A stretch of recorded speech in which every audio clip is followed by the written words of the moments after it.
7 October 2023च्या सकाळी या दोन्ही संघटना, इस्रायलचं अधिकृत सरकार, सगळं काही त्या दिवशी तर सकाळी अपयशी ठरलं आणि हमासनी चढवलेला जो हल्ला आहे, एका वेळी 8000 रॉकेट्स इस्रायलवर सोडली. डोळ्यासमोर जर गाझा पट्टी आणली तर तिच्या उत्तरेकडचा भाग तर पूर्ण उद्ध्वस्तच झालाय. नेमका जमिनीवर सगळ्या तपशिलासहित हा इस्रायल पॅलेस्टिनियन संघर्ष कसा होत असेल याचा अक्षरशः शेवटच्या तपशिलासकट आपल्या समोर एक विलक्षण चित्र उभं राहतं. पाहत असताना आपल्याला लक्षात येतं की मालिकेचं जे नाव फौदा, केऑस, राडा, तर तो फौदा फक्त अरब इस्रायल संघर्षाचा नाहीये, अरब पॅलेस्टाईन संघर्षाचा नाहीये, तर तो माणूस म्हणून त्यामध्ये असलेल्या सहभागी प्रत्येक व्यक्ती, तिचं कुटुंब, त्याचे पती पत्नी, प्रियकर प्रेयसी, मुलं बाळ, सगळ्यांच्या जीवनाचा फौदा, राडा. हर एक जिस्म घायल, हर एक रूह प्यासी, निगाहों में उलझन, दिलों में उदासी. इस्रायल हमास युद्धाची व्याप्ती वाढत चालली आहे, वाढू शकते आणि ती सगळ्या जगाला त्यामध्ये ओढून घेऊ शकते.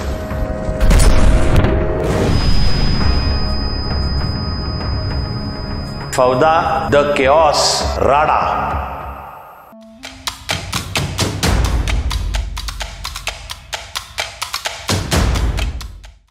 सात ऑक्टोबर 2023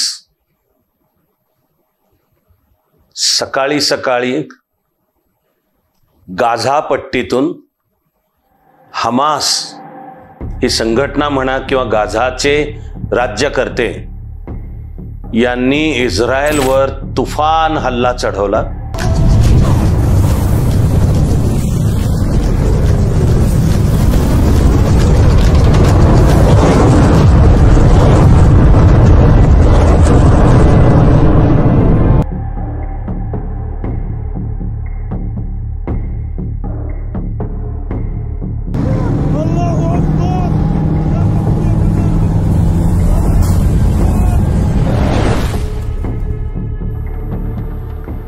इस्रायलला सर्वस्वी अनपेक्षित होता, इस्रायलला सर्वस्वी अनपेक्षित होता ही खरी थोडी आश्चर्याची गोष्ट आहे. कारण 7 ऑक्टोबर 2023च्या बरोबर 50 वर्ष आधी, फक्त त्या वर्षीची नेमकी तारीख येते 6 ऑक्टोबर 1973, त्यावेळी इस्रायलमधले ज्यूइश त्यांच्या कालगणनेनुसार जो दिवाळीचा सण असतो म्हणजे योम किप्पूर, तो साजरा करत होते घराघरात. क्षितिजावर कुठेही अरब इस्रायल संबंधांमध्ये काही नव्याने ताण, त्यामुळे युद्धाकडे होत असलेली वाटचाल, त्यामुळे इस्रायलला सावध आणि सुसज्ज राहायचं यातलं काहीही नव्हतं. पण अरब देशांनी एका वेळी योजना करून गुप्त ठेवून इस्रायलला पत्ता लागू न देता अत्यंत अनपेक्षितपणे एका वेळी इस्रायलवर सर्व दिशांनी हल्ला चढवला.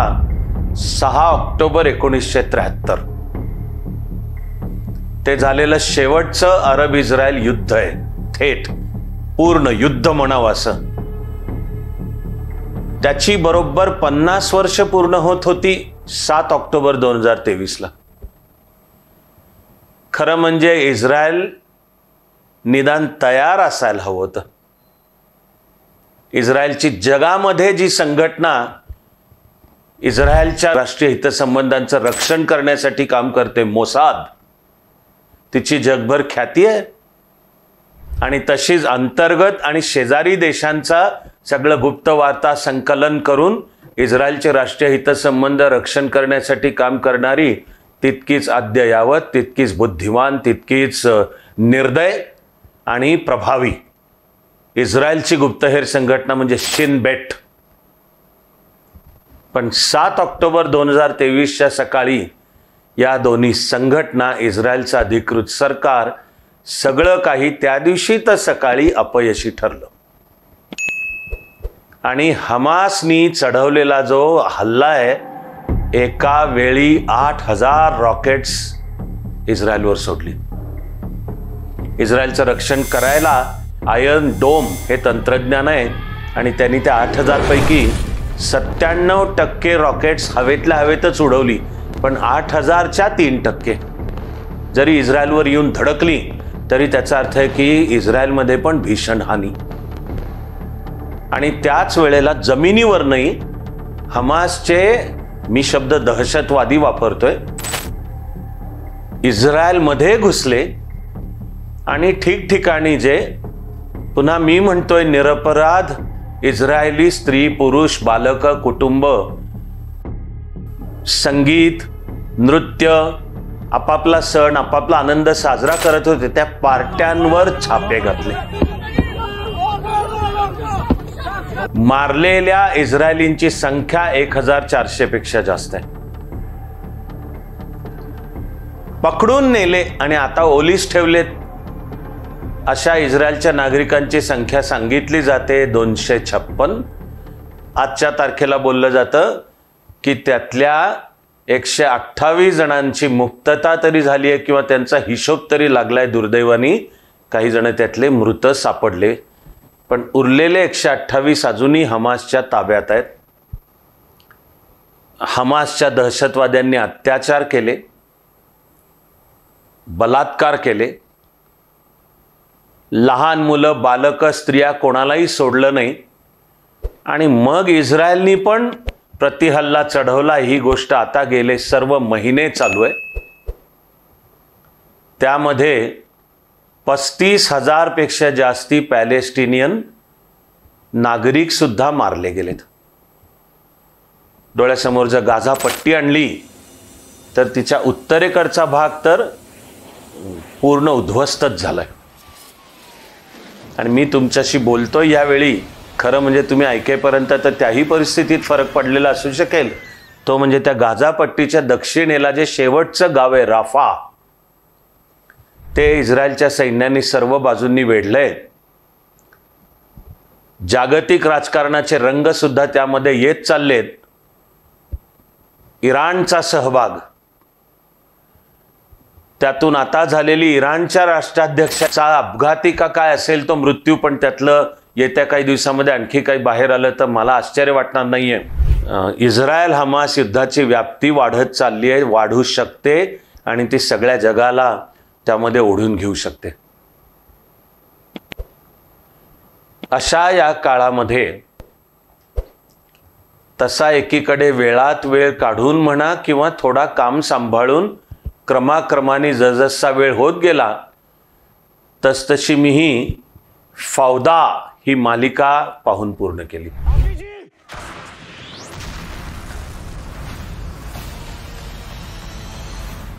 फौदा हा अरेबिक शब्द आहे आणि त्याचा अर्थ होतो केऑस. केऑसचा मी प्रयत्न करतोय की नेमका काय म्हणूयात मराठी शब्द, की गडबड गोंधळ, सावळा गोंधळ, अनागोंदी. पण या सगळ्यामध्ये ती केऑसची तीव्रता नाही येते. मला वाटलं की मराठीतून सांगायचं झालं तर फौदा, द केऑस, यातली तीव्रता येते मराठी राडा या शब्दात, की फौदा, द केऑस, राडा. ही मालिकाच अरब इस्रायल एकूण घटना, विशेषतः जी पॅलेस्टिनियन ऑथॉरिटी आणि तिचे इस्रायलमध्ये 2 भाग आहेत.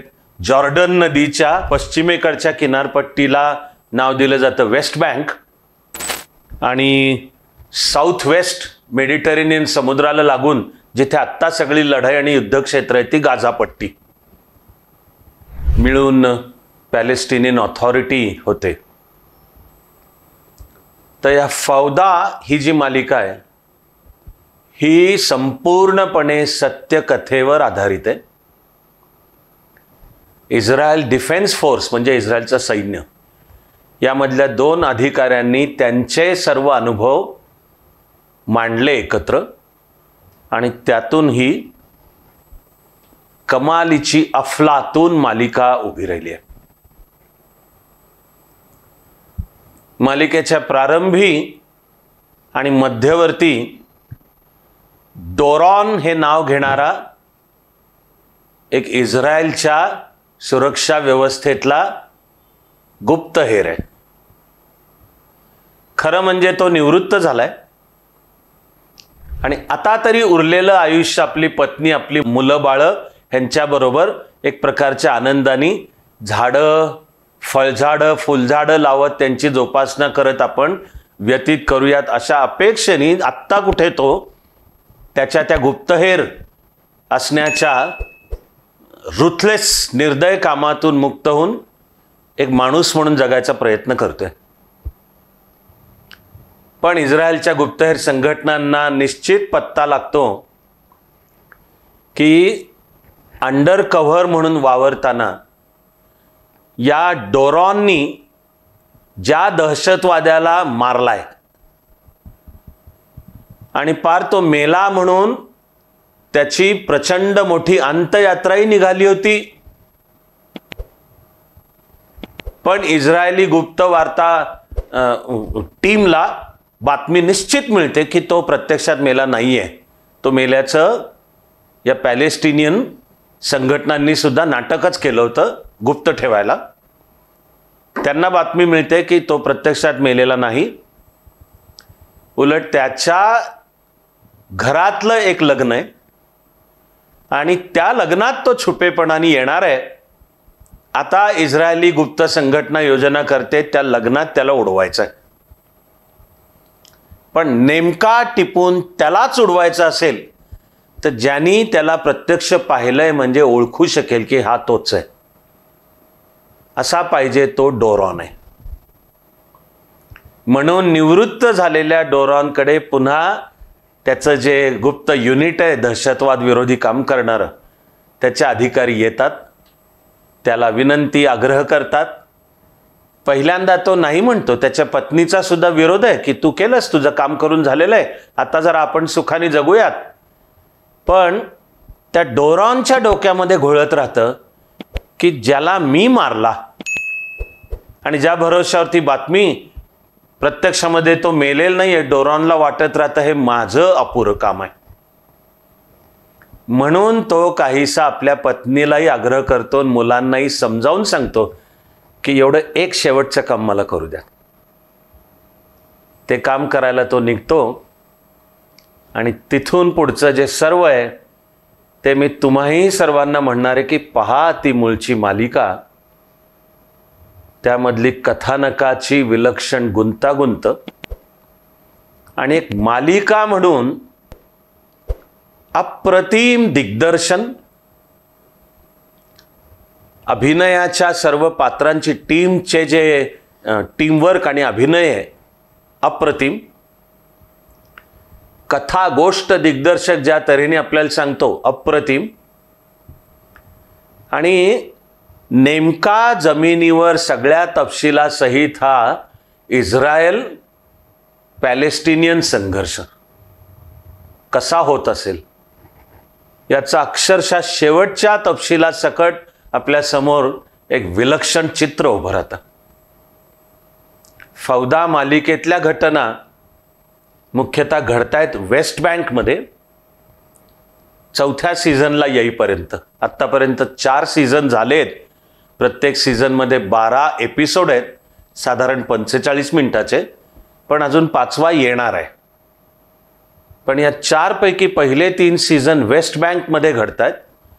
4थ्या सीझन आणि प्रत्येक असा क्रमाक्रमाने चढत जातो. प्रत्येक सीझनमधला प्रत्येक एपिसोड क्रमाक्रमाने चढत जातो.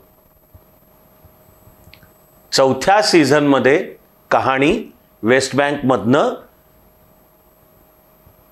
गाझा पट्टीत येते आणि 4थ्या सीझनमध्ये आता हमास पण येतं. 4थ्या सीझन आणि लक्षात ठेवा की मालिका 7 ऑक्टोबर 2023च्या आधीच ती नेटफ्लिक्सवर मांडलेली आहे, पण 4थ्या सीझनच्या सुरुवातीलाच हमासच्या नेतृत्वाखाली गाझा पट्टीतून इस्रायलवर रॉकेटचाही हल्ला होतो आणि अनपेक्षितपणे जमिनीवरनं हमासचे दहशतवादी इस्रायलवर हल्ला करतात. हे त्या फौदा मालिकेत आलेले आहे. विलक्षण तटस्थतेने पण कहाणी मांडली आहे. मला हे भावलं वैशिष्ट्य, की ज्याला म्हणतात की क्रूड किंवा लाऊड, ओबडधोबड, की इस्रायल म्हणजे हिरो, पॅलेस्टिनियन अरब म्हणजे व्हिलन, या टाईपचा कुठलाही, मी त्याला उथळपणा न करता जमिनीवरचं सत्य मांडत या प्रश्नातली नेमकी गुंतागुंत कशी आहे ही समोर येते. त्या गुंतागुंतीमध्ये इस्रायलच्या बाजूनी लढणारे म्हणा, अगर पॅलेस्टाईनच्या बाजूनी त्यातले दहशतवादी, सगळेच कसे त्या भोवऱ्यामध्ये खेचले जात आहेत. हे कहाणी सांगणाऱ्या दिग्दर्शकांनी एका विलक्षण तटस्थतेने सांगितलंय. ॲक्च्युली त्यामुळे ते असं भिडतं पण आणि बोचतं पण. आपल्याला पाहत असताना आपल्याला लक्षात येतं की मालिकेचं जे नाव फौदा, केऑस, राडा, तर तो फौदा फक्त अरब इस्रायल संघर्षाचा नाहीये, अरब पॅलेस्टाईन संघर्षाचा नाहीये, तर तो माणूस म्हणून त्यामध्ये असलेल्या सहभागी प्रत्येक व्यक्ती, तिचं कुटुंब, त्याचे पती पत्नी, प्रियकर प्रेयसी, मुलं बाळं, सगळ्यांच्या जीवनाचा फौदा, राडा. प्रत्येकाला त्यांनी हाती घेतलेल्या कामामुळे त्याच्या जीवनातल्या अनेक तऱ्हांच्या समस्या आहेत, की मला वाटतं आपली सुद्धा कोणाचीही त्यातून सुटका नाहीये. जीवनच एक फौदा आहे, केऑस, राडा. माणूस एक करायला जातो, काहीतरी तिसरंच त्यातनं उद्भवतं. मालिकेमध्ये प्रसंग सुद्धा जसे होत राहतात, तसे कधी ही इस्रायलचे गुप्त वार्ता, ही जी युनिट्स आहेत, टेकिंग त्याचा अतिशय अप्रतिम आहे. इस्रायल वापरत असलेली सगळी अद्ययावत टेक्नॉलॉजी आपल्यालाही कळते. पॅलेस्टिनियनचा संघर्ष पण, त्या पॅलेस्टिनियन समाजव्यवस्थेमधले सुद्धा अंतर्गत ताणतणाव वेगवेगळे, त्यामध्ये दोन्हीकडे इस्रायल किंवा पॅलेस्टिनी भरडली जाणारी जीवनं. आणि कोणी मुद्दाम ती भरडायला काही करतोय असं नाही, पण ते कथेची सगळी जी मांडणी आणि जीवनाचा प्रवास सरकत राहतो, त्यामध्ये त्या पात्रांची जीवनं भरडलीच जातात.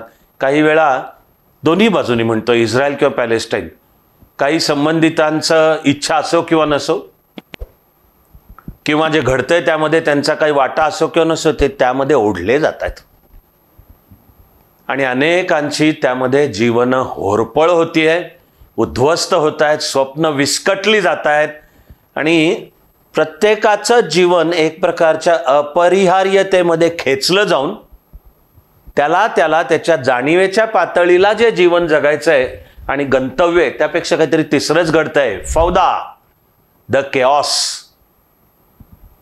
कधी हे जे पॅलेस्टिनियन दहशतवादी आहेत, हे एखादं दहशतवादी कृत्य हाती घ्यायचं ठरवतायत, राडा त्यातनं काहीतरी तिसराच घडतोय.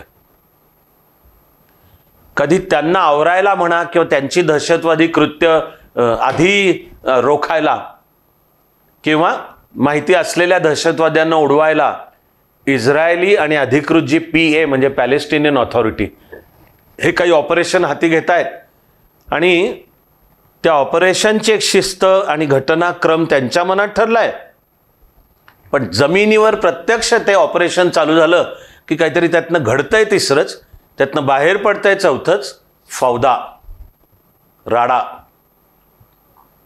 आपल्याला कहाणी पाहतानाही जाणवत राहतं की फौदा ही कहाणी एका पातळीला इस्रायल हमास संघर्ष सांगते, पण ती खोल पण उतरते आणि मग ते इस्रायल हमास पुरतं न राहता बघता बघता ती मानवाच्या जगणे, त्यातली गुंतागुंत, त्यातल्या वेदना आणि अपरिहार्यपणे राड्यामध्ये खेचलं जाणं, हे सगळं ते मांडतं.